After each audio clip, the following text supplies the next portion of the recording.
11월 첫 주가 되었습니다. 금년도 이제 2달밖에 남지 않았죠. 큰 꿈과 기대로 시작한 2019년, 여러분들 계획한 대로 잘 이루어가고 잘 성취되어 가고 있으신지요? 하나님께서 저와 여러분들에게 때로는 좋은 날씨도 허락해 주시고 또 결실하는 기쁨도 주셨습니다. 그러나 항상 좋은 날씨가 있는 것이 아니라 겨울이 되면 그렇지 못할 수도 있고, 또 우리가 항상 결실하는 기쁨을 누리는 것이 아니라 결실하지 못할 때도 있다는 것입니다. 그러므로 우리는 이 가을의 결실의 계절에 이제 겨울을 위하여 무엇인가를 준비하는 것처럼, 오늘 저와 여러분들도 주님이 오시는 그날이 언제가 될는지 알지 못하지만은 주님 맞이할 그날을 지혜롭게 준비하는 그런 복된 성도들이 다 되시기를 주님의 이름으로 축복합니다.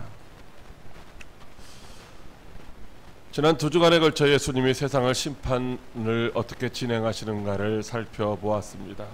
첫째 천사, 둘째 천사가 이제 나팔을 불자, 또 이 재앙이 가득 담긴 대접을 가진 첫째 천사와 둘째 천사가 그 대접에 담긴 재앙을 쏟았습니다. 그랬더니 첫 번째 것은 땅에 쏟아지고 두 번째 것은 바다에 쏟아졌죠. 그래서 땅의 3분의 1이 다 불타고 또 바다의 3분의 1이 다 이제 죽게 되는 그런 모습들을 보게 되었습니다. 정말로 그와 같은 일이 우리 가운데 이루어진다면은 우리는 정말 피할 수도 없고 그 고통 가운데서 아파하다가 멸망당할 수밖에 없을 것입니다. 정말로 그런 재앙은 우리 가운데 있어서는 안 되는 무시무시하고 정말로 끔찍한 재앙이 아닐 수가 없는 것이죠. 그런데 그 재앙이 이제 끝이 아니라 겨우 두 번째 재앙이 담긴 대접을 쏟았을 때의 현상이라고 하는 것이죠. 아직도 계속해서 이제 5번의 그 재앙이 담긴 대접이 이 땅에 쏟아지게 된다라고 하는 것입니다. 그렇다면 언제까지 그런 심판이 계속될 것인가 라고 하는 것입니다. 하나님이 하나님의 백성들을 구원하시기 위해 애굽에 내리셨던 그 재앙을 보면은 언제까지 그 재앙이 계속될지를 우리가 짐작할 수가 있는 것이죠. 다시 말하면 하나님께서 이 세상을 향한 심판은 악의 세력들이 두손 들고 항복할 때까지다 라고 하는 것입니다. 좀 더 정확하게 말씀드리면은 하나님을 신뢰하고 의지하며 믿음의 길로 가고 있는 성도들이 완전한 구원에 이르러, 즉 하나님의 영광의 나라에 들어가는 그날까지 세상을 향한 심판은 계속 될 것이다 라고 말씀하시고 있습니다. 왜냐하면은 애굽을 심판하셨던 하나님의 심판의 목적은, 이유는 무엇이냐면은 하나님의 백성들을 거기서 이제 구원에 내기 위한 것이었기 때문이다 라고 하는 것입니다. 그렇기 때문에 이 세상을 향한 하나님의 심판도 이제 하나님을 신뢰하고 믿는 믿음의 성도들을 완전한 구원에 이르게 하는 그날까지 계속 이루어질 줄로 믿으시기 바랍니다.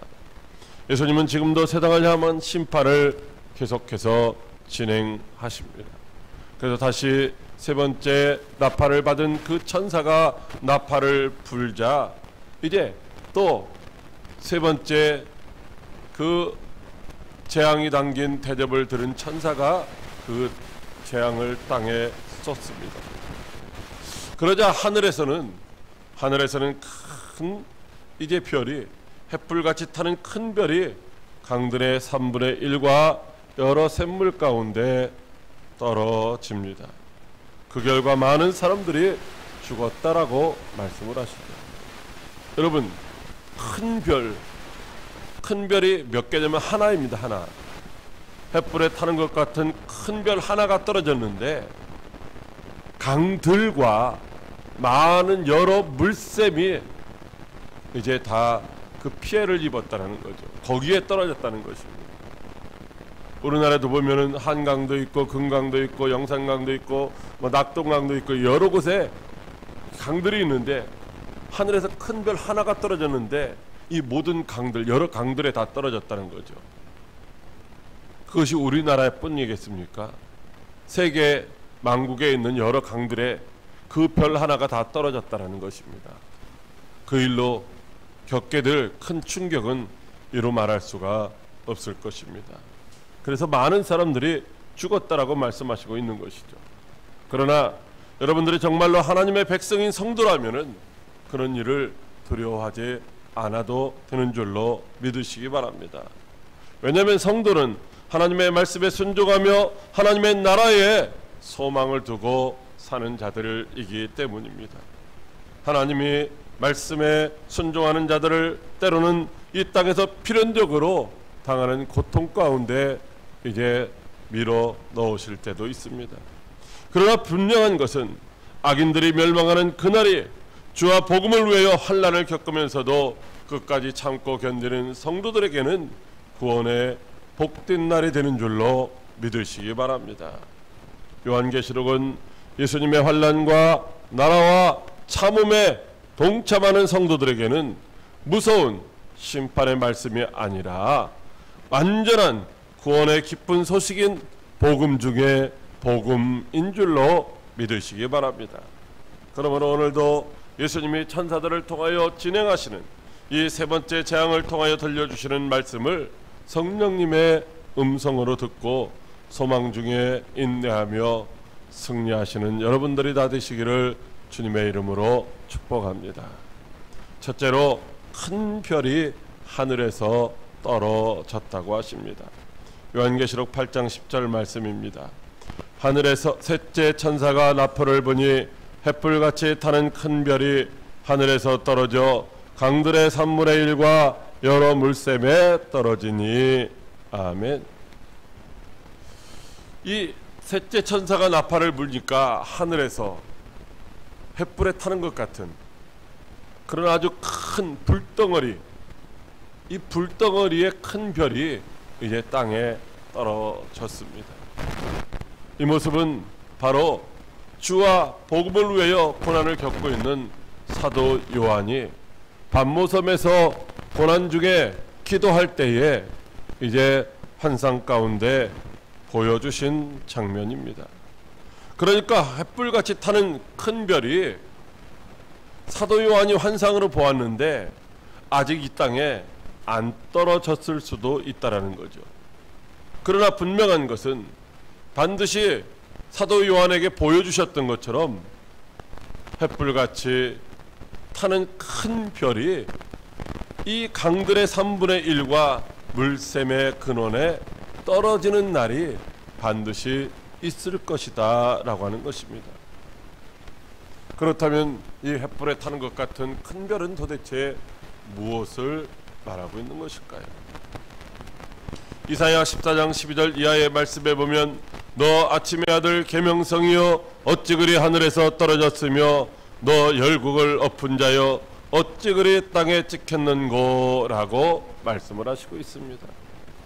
자, 하늘에서 떨어진 별이 있는데 그 별 이름이 바로 아침의 아들 계명성이라고 말씀하고 있습니다. 아침의 아들 계명성이라고 하는 그런 이름을 가진 이 별은 마음에 이르기를 내가 하늘에 올라 하나님의 뭇별 위에 내 자리를 높이리라. 내가 북극 지폐 산 위에 앉으리라. 가장 높은 구름 위에 올라가 지극히 높은 자와 같이 되리라고 그렇게 말하는 자라고 하는 것입니다. 그런데 그는 이제 스올, 즉 구덩이의 맨 밑에 떨어짐을 당할 것이라고 말씀을 하시고 있습니다. 그렇다면 정말로 스스로 이렇게 교만해져 가지고 하나님의 뭇별 위에 자리를 펴고 앉았다가 구덩이의 맨 밑에 떨어질 자가 도대체 누구일까요? 여러분, 물론 이 계명성을 라틴어로 번역할 때는 루시퍼라고 이렇게 번역을 했습니다. 그리고 이 계명성은 샛별, 즉 밝게 빛나는 샛별이라는 그런 의미가 있고, 이 계명성을 우리나라 사람들은 금성이라고 이렇게 표현을 하기도 합니다. 그러므로 이 반짝반짝 빛나는 이 샛별은 사실은 새벽별이신 예수 그리스도를 흉내내는 이제 하나님을 대적하는 사탄의 모습이라고도 할 수 있을 것입니다.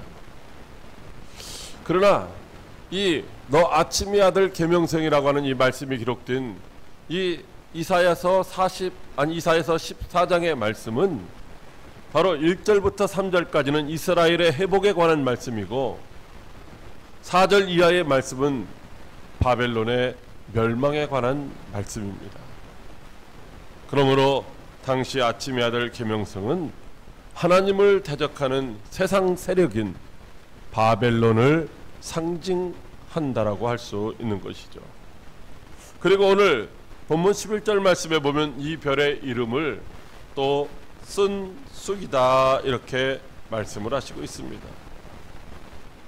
쓴쑥이 도대체 무엇을 가리키는 것일까요?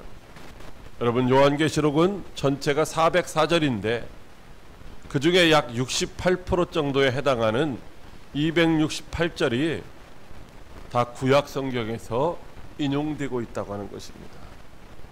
그래서 요한계시록에 기록된 말씀을 정확하게 이제 우리가 해석하고 이해하기 위해서는 구약 성경의 말씀을 먼저 우리가 알아야 된다라고 하는 것이죠. 그렇다면 이 쓴쑥에 대해서 구약 성경을 통해서 하나님이 뭐라고 말씀하시고 있는가라고 하는 것입니다. 예레미야 9장 14절로 16절 말씀에 그 마음의 완악함을 따라 그 조상들이 자기에게 가르친 바알들을 따랐으며 그러므로 만군의 여호와 이스라엘 하나님께서 이같이 말씀하시느니라. 보라, 내가 그들 곧 이 백성에게 쑥을 먹이며 독한 물을 마시게 하고 라고 말씀을 하고 있습니다. 어떤 사람에게 쑥을 먹이는가? 이 쑥에서 나오는 독성이 있는 물을 마시게 하는가? 라고 하는 것입니다. 그것은 하나님의 말씀을 거역하고 하나님을 대적하는 완악한 마음을 가지고 우상을 섬기는 자들이다 라고 말씀을 하시고 있습니다. 또 신명기 29장 18절로 19절 말씀에 너희 중에 남자나 여자나 가족이나 집하나 오늘 그 마음이 우리 하나님 여호와를 떠나서 그 모든 민족의 신들에게 가서 섬길까 염려하며 독초와 쑥의 뿌리가 너희 중에 생겨서 이 저주의 말을 듣고도 심중에 스스로 복을 빌어 이르기를 내가 내 마음이 완악하여 젖은 것과 마른 것이 멸망할지라도 내게는 평안이 있으리라 할까 함이라고 말씀을 하시고 있습니다.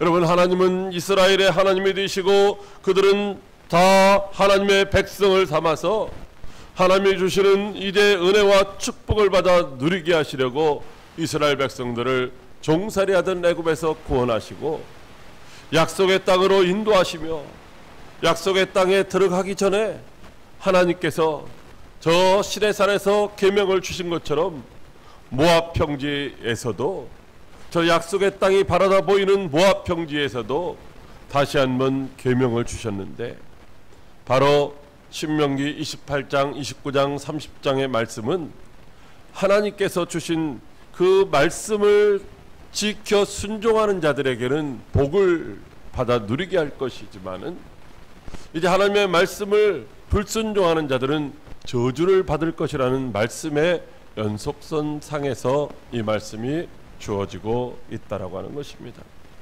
그러므로 이제 하나님의 말씀을 거역하고 하나님을 대적하며 이제 그 마음 속에서 독초와 쑥의 뿌리가 생겨서 즉 완악한 마음으로 하나님을 대적하는 마음이 생겨가지고 우상을 숭배하다가 이제 멸망당할 수밖에 없는 자들이 있을 것 같아서 주님이 안타깝게 말씀하시고 있는 것이다 라고 하는 것입니다. 그러므로 이스라엘에게 쓴 쑥의 뿌리가 생겨서 완악한 마음으로 이제 우상을 섬길까 염려하시는 그 주님께서 우리에게 말씀하시기를 이제 이 쓴 쑥이라고 하는 것은 하나님을 대적하며 우상의 자리에 있는 그런 세상의 권력, 세상의 세력, 이사야 시대로 말할 것 같으면 바벨론이고, 사도 요한의 시대로 말할 것 같으면 노마와 같은 그런 우상의 자리에 있는 세상 권력을 말하기도 하지만은, 또 하나는 하나님을 떠나서 하나님을 대적하며 오히려 세상 권력을 따라가는, 세상 권력을 우상으로 삼고 따라가는 그런 사람들도 함께 쓴 쑥이라고 말씀을 하시고 있는 줄로 믿으시기 바랍니다. 그래서 예수님은 이런 자들을 반드시 하늘에서 떨어뜨린다고 하십니다. 역사적으로 보면 아수르가 세계를 지배하던 때도 있었지만은 이제 어떻게 됐어요? 하늘에서 별이 떨어진 것처럼 망했습니다. 바벨론이 세계를 지배하던 때가 있었지만은 이제 그것도 망했습니다. 헬라가, 페르시아가 세상을 지배하는 시대도 있었지만 망했고, 로마도 역시 망했다고 하는 것입니다. 사랑하는 광역교회 성도 여러분, 이와 같이 하나님을 대적하는 자들은 반드시 멸망하게 되는 줄로 믿으시기 바랍니다. 그것이 세상의 정치 세력이든지 아니면 영적인 세력이든지 반드시 멸망하게 된다는 것입니다. 그러므로 세상이나 세상의 권력을 두려워하는 것이 아니라 오직 모든 것을 창조하시고 다스리시는 예수님만을 두려워하며 따라가는 복되고 지혜로운 성도 여러분들이 다 되시기를 주님의 이름으로 축복합니다. 둘째로, 쓴 쑥을 먹는 자들이 죽었다고 하십니다. 요한계시록 8장 11절 말씀입니다. 이 별 이름은 쓴 쑥이라 물의 3분의 1이 쓴 쑥이 되매 그 물이 쓴 물이 되므로 많은 사람이 죽더라. 아멘. 하늘에서 햇불같이 타는 큰 별이 강들의 3분의 1과 물샘 근원에 떨어졌습니다. 하늘에서 강들과 물샘 근원에 떨어진 그 큰 별을 가리켜서 이제 쓴 쑥이라고 말씀하시고 있는데, 바로 이 쓴 쑥은 하나님을 대적하는 세상의 세력일 수도 있다라고 말씀드렸습니다. 그래서 당시에는 바벨론일 수도 있고, 또 사도 요한 시대에는 로마일 수도 있고, 지금은 또 어떤 강한 그런 세력일 수도 있다라고 하는 것입니다. 그런데 이 쓴 쑥이라고 하는 이 세상의 권력, 이것이 또 혹은 이것이 사탄이라 할지라도 그것이 떨어진 곳이 어디입니까? 강들과 물샘이라고 하는 것입니다. 그러자 어떻게 됐습니까? 물들의 3분의 1이 뭐가 됐어요? 쓴 쑥이 됐다라는 거예요. 쓴 쑥이 떨어졌더니만 그 물들도 뭐가 됐어요? 쓴 쑥이 됐다는 것입니다. 하나님을 대적하는 자가 있었는데, 하나님을 대적하는 자가 이 세상을 지배하며 이제 다스리니까 어떻게 돼요? 그 안에서 그를 따라가는 자들도 역시 하나님을 대적하는 그런 존재가 된다라고 말씀하시고 있는 것입니다. 그 결과 어떻게 됐습니까? 쓴 쑥으로 변했는데, 이제 그것이 이제 바벨론이든지 로마든지 세상의 악한 세력을 따라가는 사람들도 다 마음이 완악해져서 세상의 우상을 섬기거나 악한 세력을 따라가는 자들이 되었다는 말인데, 이제 그들이 그 피를 마시고 죽는다라고 말씀하고 있습니다. 물이 쓴 쑥이 됐는데 이제 그 물을 마시는 자들이 다 죽게 된다는 것이죠. 강들의 물이 농사를 짓는데도 필요할 수 있고, 우리가 식수로도 사용되어지는 것입니다. 그런데 그 물을 먹을 수 없게 됐다고 하는 것입니다. 왜? 다 피로 변했기 때문에. 하나님의 백성들은 하나님의 말씀을 따라 하나님만을 섬기며 살아야 하는데, 하나님을 따르지 않고 하나님을 섬기지 않고 하나님을 의지하지 않고 세상을 의지하며 세상을 따라가면은 반드시 세상이 멸망당할 때에 함께 멸망당한다라고 말씀하시고 있는 것입니다. 여러분, 이 강물이 피로 변하는 것은 하나님께서 자기 백성들을 종살이 하던 애굽에서 구원하시기 위하여 행하셨던, 애굽에 행하셨던 첫 번째 재앙과 닮았습니다. 그때에 이제 어떻게 됐습니까? 나일강의 물이 피로 변했죠. 여러분, 애굽에 있어서 나일강은 생명줄입니다. 젖줄이에요, 젖줄. 거기서 식수를 공급받기도 하고 그 물을 가지고서 다 농사를 짓기도 합니다. 그 나일강 가가 이제 비옥한 땅이 되는 것이죠. 그런데 한순간에 이제 그것이 피로 변했습니다. 왜 하나님이 하필이면 나일강 물을 피로 변하게 하셨을까요? 그것은 이제 애굽 사람들은 그 나일강이 자기들에게 생명을 주고 또 부유함을 주는 그런 이제 하피라고 하는 여신이라고 생각했기 때문인 것입니다. 나일강을 신으로 숭배했다는 것입니다. 그래서 나일강이 피로 변하게 하신 것은 하나님께서 이제 그들이 섬기는 하피 신을 향한 심판이었다라고 하는 것입니다. 그러므로 세 번째 재앙으로 강들과 물샘이 세상의 악한 세력으로 상징하는 쓴쑥으로 변하여 또 피가 되고 그 쓴쑥을 의지하던 자들이 피로 변한 물을 마심으로 말미암아 죽게 된 것은 역시 세상을 심판하는 것이며 완악한 마음으로 세상을 우상으로 삼고 살아가는 자들을 함께 심판하시는 것인 줄로 믿으시기 바랍니다.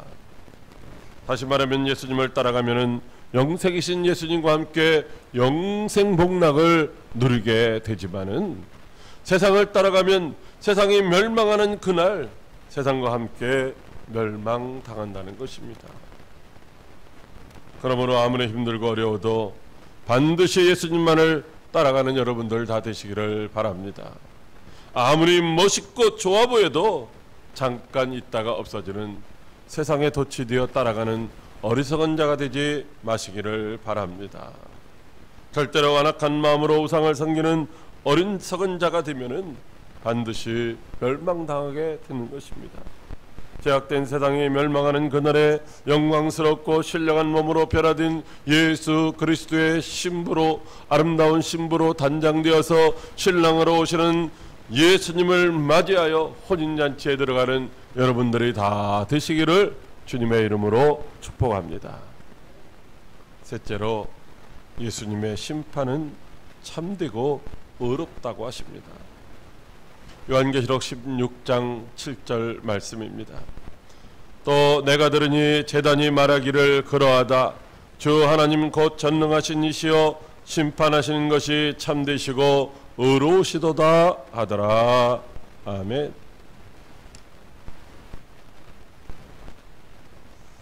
예수님이 셋째 천사를 통하여 세상을 심판하실 때에 그 심판은 하늘에서 큰 별이 떨어지고 또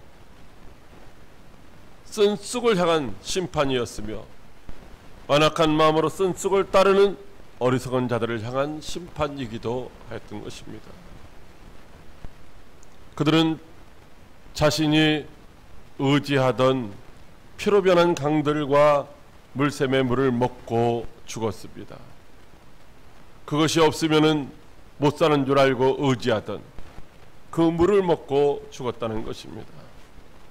어떻게 보면은 많은 사람들이 억울하게 죽임을 당한 것 같기도 합니다. 불특정 다수의 사람들이 독성이 가득한 그 쓴쑥을 인하여 피로 변한 물을 먹고 죽은 것 같습니다. 그러나 여러분, 하나님은 어떤 분이라고 말씀하시고 있습니까? 하나님은 공평하신 분이십니다. 우리는 어떤 때 어떤 불의의 사고로 말미암아 많은 사람들이 이제 죽는 모습을 보게 됩니다. 그때에 예수 안 믿는 사람들도 있지만은 예수를 잘 믿는 사람들도 함께 죽임을 당하는 거죠. 배가 침몰했다든지 혹은 비행기가 추락했다든지 전쟁이 났다든지 그럴 때 보면은 이제 어떤 사람들은 정말로 예수 믿는 사람들의 입장에서 봐도 억울하게 죽임을 당한 것 같기도 하다라고 하는 것입니다. 그러나 사실은 하나님은 어떤 분이셔요? 결코 누구도 억울하게 하시는 분이 아니라는 것이죠. 하나님은 공의로우신 분이십니다. 하나님은 참되시고 의로우신 분이라는 것입니다. 그래서 이제 하나님의 심판은, 예수님의 심판은 참되고 의로운 것이라고 그렇게 고백을 하고 있는 것입니다. 왜 그럴까요? 여러분, 그 중에는 이제 죄로 말미암아 죽은 사람들도 있을 것이고 하나님의 영광을 위하여 죽은 사람들도 있을 것입니다. 예수 믿는 사람들은 죽음이 끝이 아니라 언젠가는 다시 이제 살아날 부활의 소망을 가지고 살기 때문에 죽음이라고 하는 것이 결코 형벌은 아니라는 것입니다. 자, 오늘 말씀해 보면은 이제 그 하나님의 심판이 참되고 의로우시다라고 말하는 사람들이 어떤 사람입니까?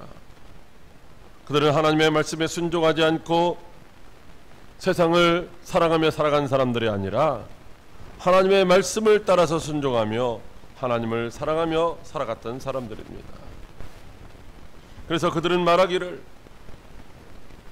이제 세상을 심판하시는 예수님을 향하여 전에도 계셨고 이제도 계신 거룩하신 분이라고 그렇게 말하고 있습니다. 요한계시록 1장에 보면은 사도 요한이 에게 나타나신 예수님은 어떤 분이십니까? 전에도 계셨고 이제도 계시고 장차 오실 이시라고 말씀했는데, 여기서는 전에도 계셨고 이제도 계신, 지금도 계신 분이라고만 말하고 있는 것은 이미 뭐예요? 이제 주님이 오셨기 때문에, 이미 임재하셨기 때문에 다시 오시지 않고 영원히 함께 하실 것이기 때문이다 라고 하는 것입니다. 그리고 로마 황제를 주 하나님이라고 부르도록 강요당하며 그렇게 부르지 아니하면 죽임을 당할 수밖에 없는 그런 고난의 시기에 오직 예수님만이 주 하나님이 곧 전능하신 이라고 그렇게 고백하는 이들은 누구일까? 오늘 말씀해 보면은 그렇게 말하는 이를 제단이라고 표현하고 있습니다. 제단, 제사를 드리는 단, 예배를 드리는 단이 그렇게 말하고 있다는 것이죠. 그렇다면 제단이 무슨 말을 할 수 있습니까? 그렇지 않죠. 제단은 도대체 그러면 무엇을 의미하는 것일까요? 요한계시록 6장 9절 이하의 말씀에 보면 하나님의 말씀과 그들이 가진 증거로 말미암아 죽임을 당한 영혼들이 제단 아래에 있다라고 말씀을 하시고 있습니다. 그러니까 여기 제단이라고 하는 것은 즉 순교자들의 영혼이 제단 아래에서 큰 소리로 주님, 우리의 피를 언제까지 갚아주지 아니하시겠습니까? 라고 부르짖어 기도하고 있는 사람들의 그 기도라고 하는 것입니다. 그러니까 예수님께서 셋째 천사를 통하여 행하신 이 심판은 바로 순교의 피를 흘린 순교자들의 기도에 응답하셔서 이제 행하신 심판인 줄로 믿으시기 바랍니다. 그렇기 때문에 절대로 누구를 억울하게 한 것이 아니라 참되고 의로운 심판이라고 말씀하시고 있는 것이죠. 어떤 때 우리들이 고난을 겪으면 하필이면 왜 내가 그런 고난을 겪느냐라고, 왜 내가 이런 어려운 시련을 당하느냐라고 때로는 원망하고 불평할 때도 있지만은 돌이켜보면은 이제 우리가 행한 무엇인가 있기 때문에 우리가 겪는 고난일 수도 있고, 때로는 하나님이 우리를 정금같이 사용하시려고 이제 연단하시는 이제 연단의 과정일 수도 있다라고 하는 것입니다. 사랑하는 광역교회 성도 여러분, 하나님은, 예수님은 반드시 우리의 기도에 응답해 주시는 분이신 줄 믿으시기 바랍니다. 예수님은 특별히 주와 복음을 위하여 겪는 환난이나 피 흘림을 결코 모른 척 외면하는 분이 아니시라는 것입니다. 하나님이 세상을 이처럼 사랑하사 독생자를 주셨으니 이는 그를 믿는 자마다 멸망하지 않고 영생을 얻게 하려 하심이라는 요한복음 3장 16절의 말씀처럼 우리가 세상 끝날까지 세상을 따라가지 않고 예수를 따라가게 되면은 한 사람도 멸망당하지 않고 다 구원받고 천국에서 영원히 살게 될 줄로 믿으시기 바랍니다. 그러므로 오늘 저와 여러분이 예수님을 따라가는 그 길이 비록 십자가 고난의 길이라 할지라도 끝까지 포기하지 말고 예수님을 따라가서 이제 예수님과 함께 천국에서 영원히 살 수 있는 그런 믿음의 승리자들이 다 되시기를 주님의 이름으로 축복합니다. 기도하겠습니다. 살아계셔서 역사하시는 참 좋으신 하나님 아버지, 고맙고